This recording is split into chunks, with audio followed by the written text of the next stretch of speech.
Sifter for the ear. News, interviews, reviews, cinema, TV, streaming. Action. Hi y'all, this is Jerry Williams, aka TV Jerry. If you haven't heard on two of my recent shows, the 12th Richmond International Film Festival starts September 21st and runs through October 1st.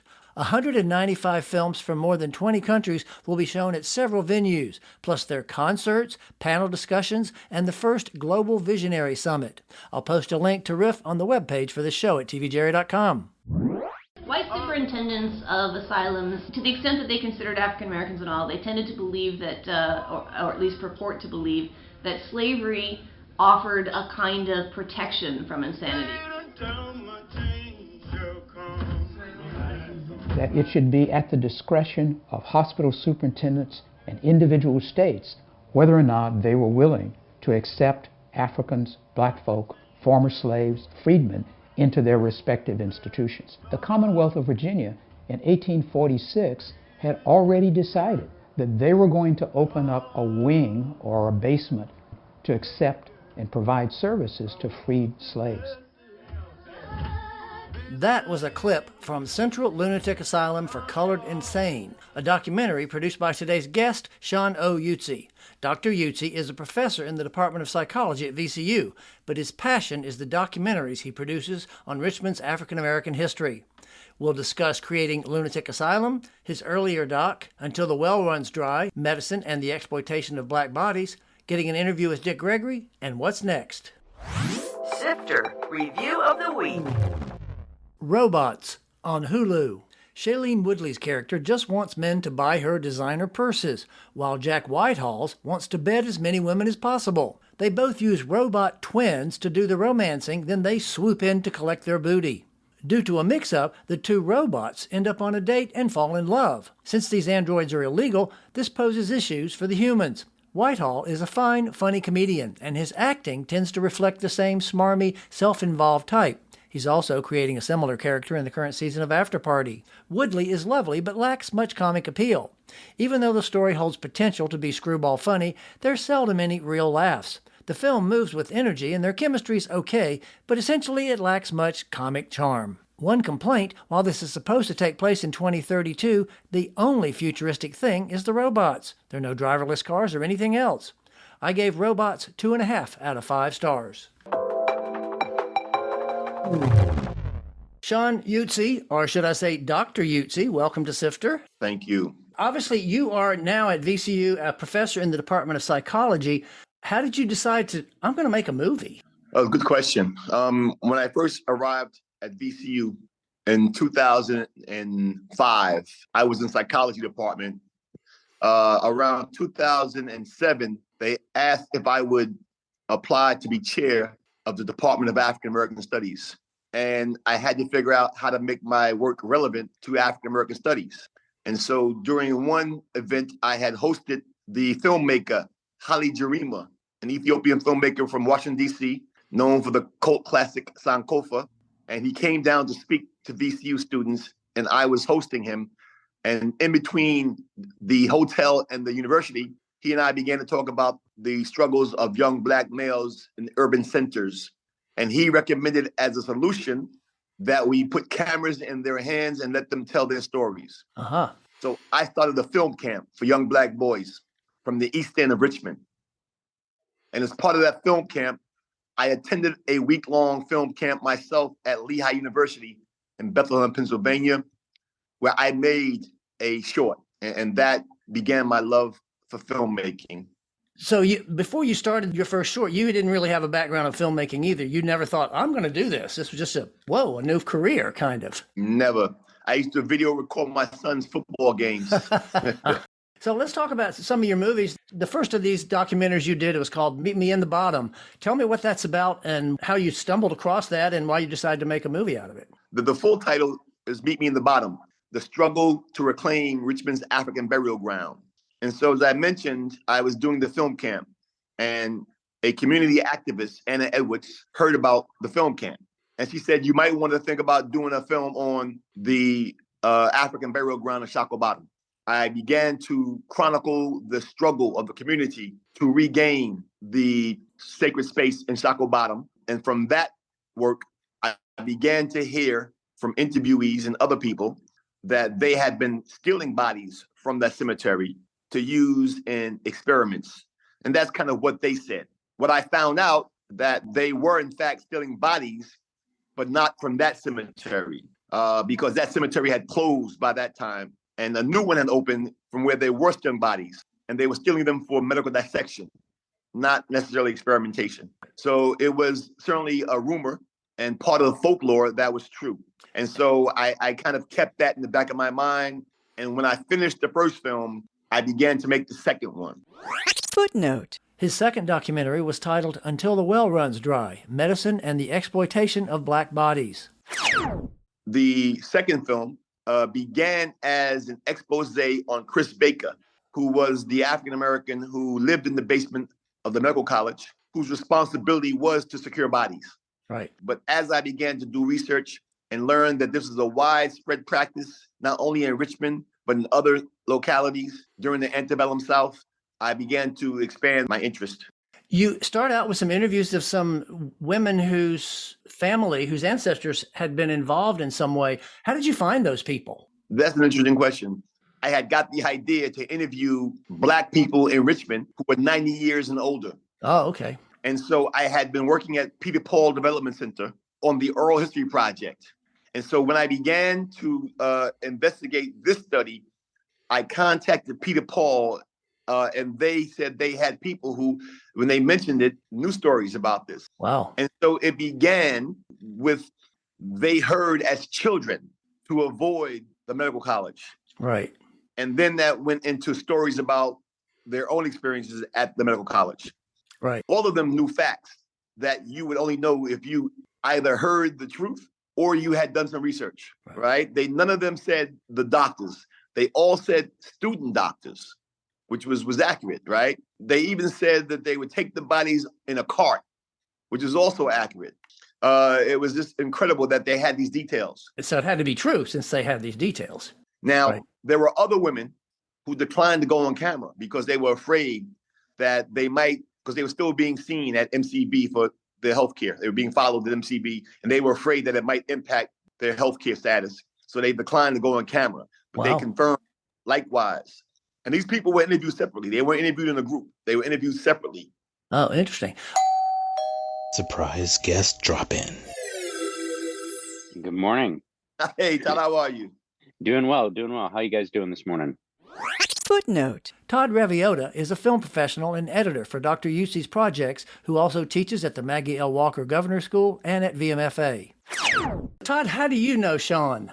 I have the good fortune to work with Dr. Utsey, Shawn, on their films as an editor and collaborator. And Shawn, how did you find Todd to do that? Wow, that's a good question, because we've been working together for a long time. Yeah, I think since 2011. I've always used the VCU film and photography department to get my talented editors. I remember getting an email at some point with an invitation to meet, to interview, to talk about what project you were working on at the time, Until the Well Runs Dry. So what was the biggest challenge for you, Todd, on working on this project? I'm sure there was a lot of footage because obviously there are a lot of interviews involved. The challenge more came to the subject matter and processing history that I had no awareness of. My father was a medical professional, and working on the material and working with the interviews and the archival material, it was just processing so much of the history of medical institutions and schools. And in working with Dr. Utsey and the material, coming to grips and terms with that, the information in the interviews were just mind blowing. You know, again, with that family history to medicine, it felt really important to do. Footnote. At this point, Dr. Utsey changed over to his car, so the audio is a little different. Obviously, he edited it. What kind of perspective or what kind of other things did Todd bring to this project? Although he brought the technical component, he also brought an artistic perspective around what to include, what not to include. He was also easy to work with because his politics were not identical to mine, but they were in the same direction. Meaning what? Meaning that my goal in filmmaking is to tell truth, kind of a social justice perspective on the truth, and trying to move people, their attitudes, beliefs in a particular direction based on the information I provide and the tone I set in that film. And I think Todd understood that and shared some of my politics around social justice. Todd also is probably a little more even keel than I am, less inclined to radicalism. So he would always pull me back in with recommendations, wouldn't let me go too far out on a limb. My caution always comes from a sort of like, how can viewers and audience reach accessibility to as many people as possible? And that's where we've had this conversation. And I do think it's a great balance. You know, I can learn a lot from pushing the envelope and having some more intensity and more aggressive isn't the right word, but there's an energy of confrontation that is important with intention. Right. Now, obviously, the relationship worked well because you went on to edit the Central Lunatic Asylum, which we haven't talked about yet. Why did you want to come back? Obviously, y'all must like each other enough to keep working together. For me, again, it's anytime I get the call or the email, I want to see the film that Dr. Utsey is making. And if I get to also see the material that makes the film, then I'm going to have a rare privilege to help communicate those stories. Again, the personal lines that do crisscross with the subject matter and my own life becomes really important. My mother's mother had spent some time in an asylum in Louisiana. And when we were working on the film, I was talking to my mother, and I heard stories and conversations that she had to share that I would have never heard. And that's part of, again, whenever I get the call or the email, I want to work on the project.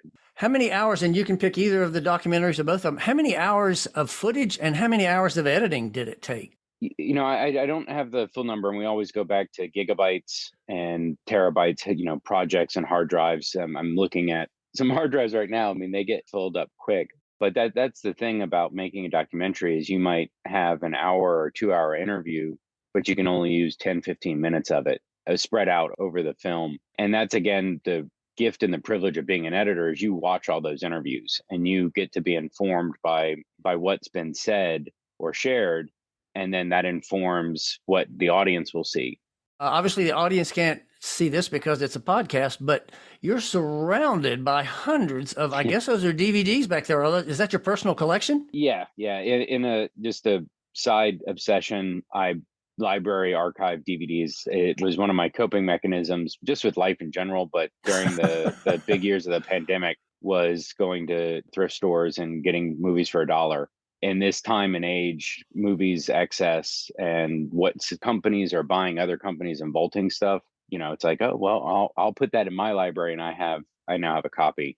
So, you know, a pride and joy is this library collection. And that's not all of it. There's a lot more. So, Todd, I want to thank you so much for dropping in and shedding a little light on working with Dr. Utsey. Thank you. Take care. Bye-bye. Take care, Todd. When we left off, we were talking about interviewing some of these people who had been involved years ago, who are over 90 now.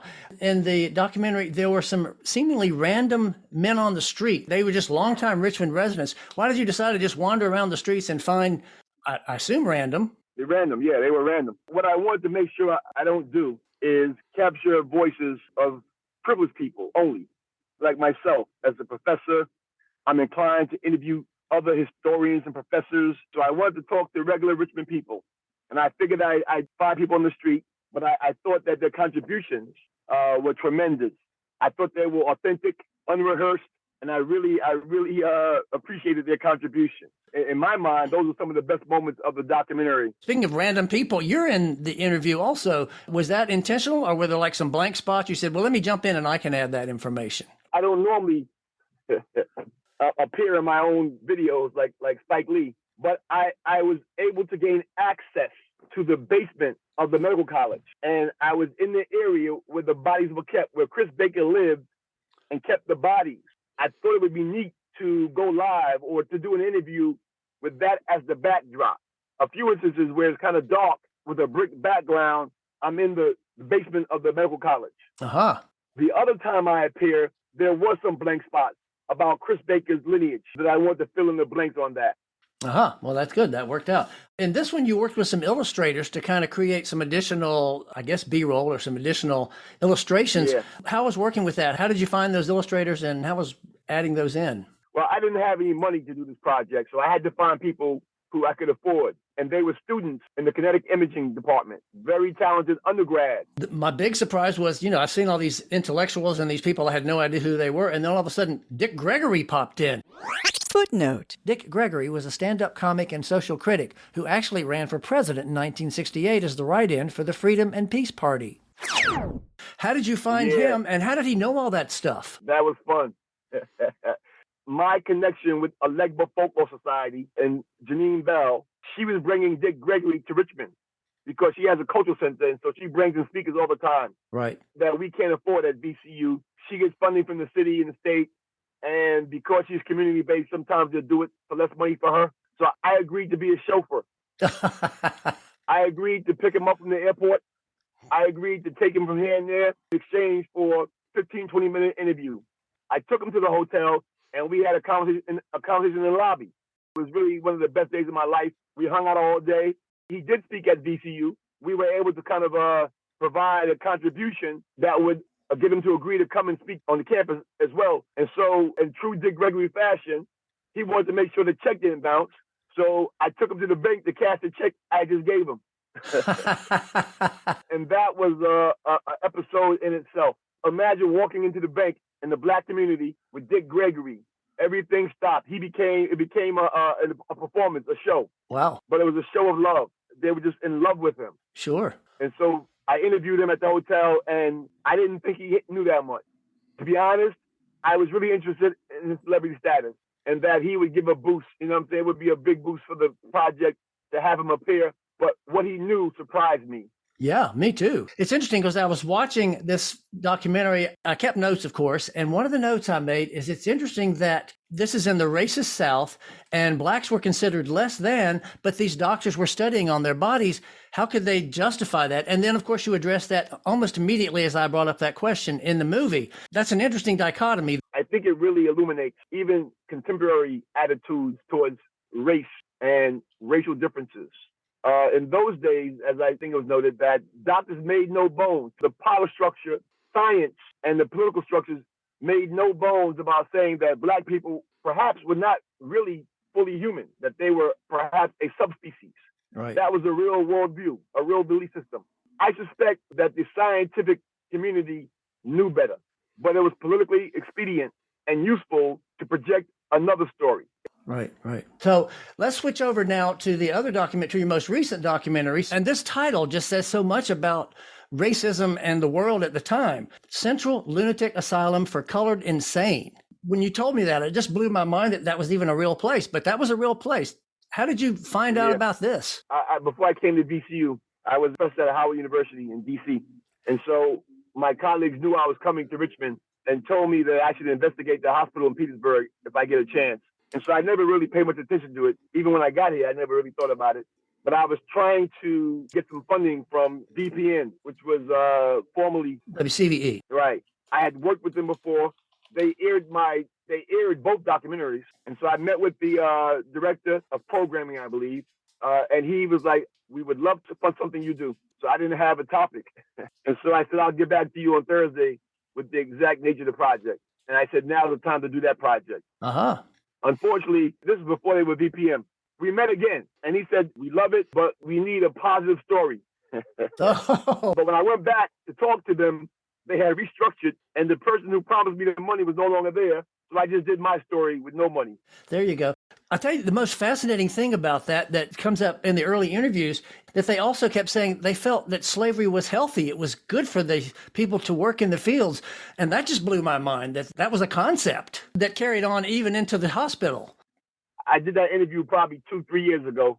And now we have the governor of Florida, including in the curriculum, that slavery was beneficial to black people because they learned some skills. Oh, Lord. So as you can see, the concept is not new. The concept is why people really believe that. Prior to emancipation, the argument to maintain slavery was that black people would lose their minds if they were having to think for themselves and do for themselves. So slavery is protective.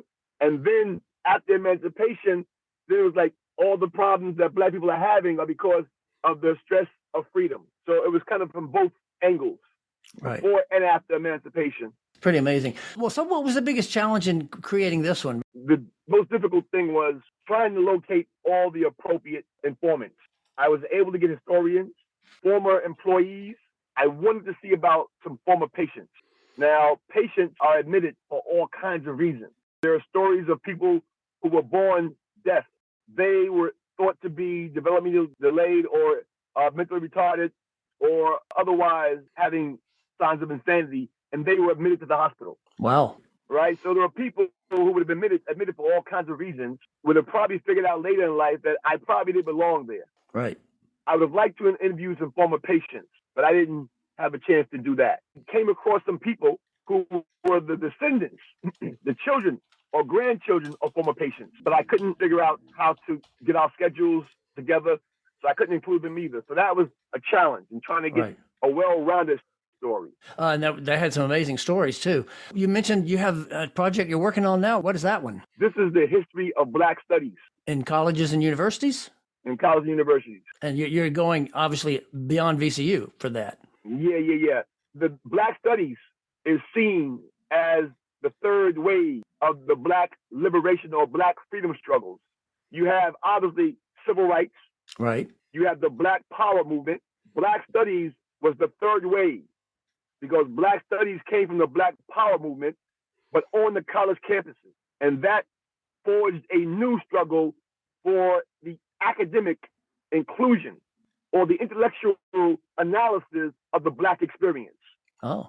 Right? So this really changes the whole discussion of Black freedom movements because in the streets, civil rights, Black power, but now we're taking it to institutions of higher learning. So it really begins to shape the discourse about Black people. Right. In ways that were not possible when we weren't learning, when we didn't see Black people as worthy of study or inquiry. That's interesting. I had never thought of it like that. Now, you mentioned that the first of the two documentaries were shown on VPM or WCVE, whichever it was at the time. What is the best way for people to see this current documentary on the Central Lunatic Asylum? Well, I'm trying to set up a streaming service on Vimeo. Okay. Again, I've gone back to School of Film and Photography at VCU, and I have a meeting on Monday with a student to help me launch that site so I can include all of my works.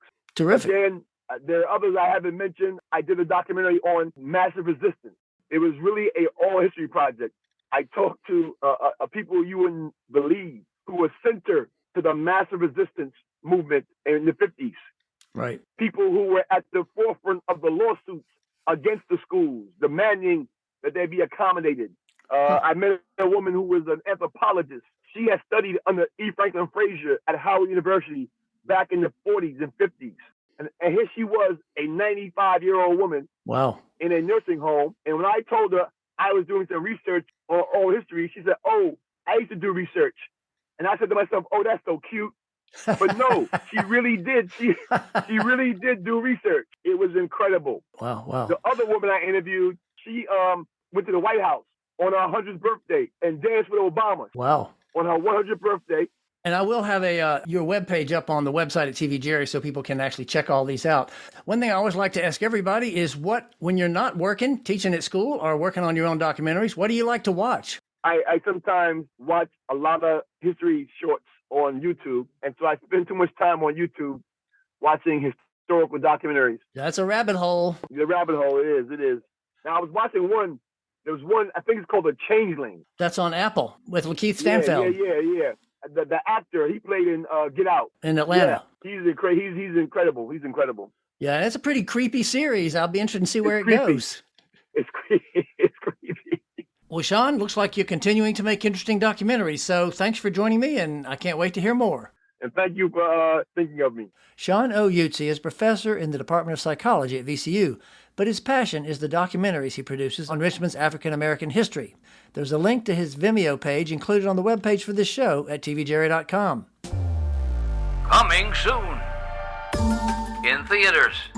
Expendables, with the 4 worked into the title. The cast of Ancients includes Sly Stallone, Jason Statham, and Dolph Lundgren, with 50 Cent and Megan Fox on the younger side. Dumb Money, based on the GameStop stock market scam, starring Paul Dano and Pete Davidson. The Blind, a faith-based film about Phil Robertson, who later became famous for Duck Dynasty. It Lives Inside. An Indian-American teen is already struggling with her identity when a demonic entity feeds on her loneliness. The Origin of Evil, a French import about a woman who tries to connect with her father after a financial collapse. TV and streaming. With the strike continuing, Amazon Prime has unleashed a bunch of 40s classics, including early monsters, westerns, and dramas. Cassandro, also on Amazon, Gael Garcia Bernal plays the famous gay amateur wrestler from El Paso. American Horror Story Delicate on Hulu. This anthology series is back, with Emma Roberts having baby issues and Kim Kardashian joining the cast. Gen V on Amazon. From the world of The Boys comes this new series about the first generation of superheroes who know their powers are from Compound V. Spy Kids Armageddon on Netflix. Robert Rodriguez's latest version of the kids series. The Supermodels on Apple, a quartet of supermodels from the 90s assembled to talk about their past. No One Will Save You on Hulu, a thriller about a woman who encounters an alien in her home. The Continental, from the world of John Wick on Peacock. 50 years before the John Wick movies, we visit the Crucial Hotel with 3 90-minute episodes. Crapopolis on Hulu, an animation that follows humans, gods, and monsters as they try to run one of the world's first cities without killing each other. You can subscribe to this podcast on all the usual platforms, or you can visit tvjerry.com, click on the podcast tab, and there's a link. Next week features a newer approach to the African American experience, Sightlines BLM, a film festival of shorts created by local writers and directors. This is Jerry Williams. Thanks for listening. For more Sister, including literally thousands of reviews, visit tvjerry.com. That's a wrap.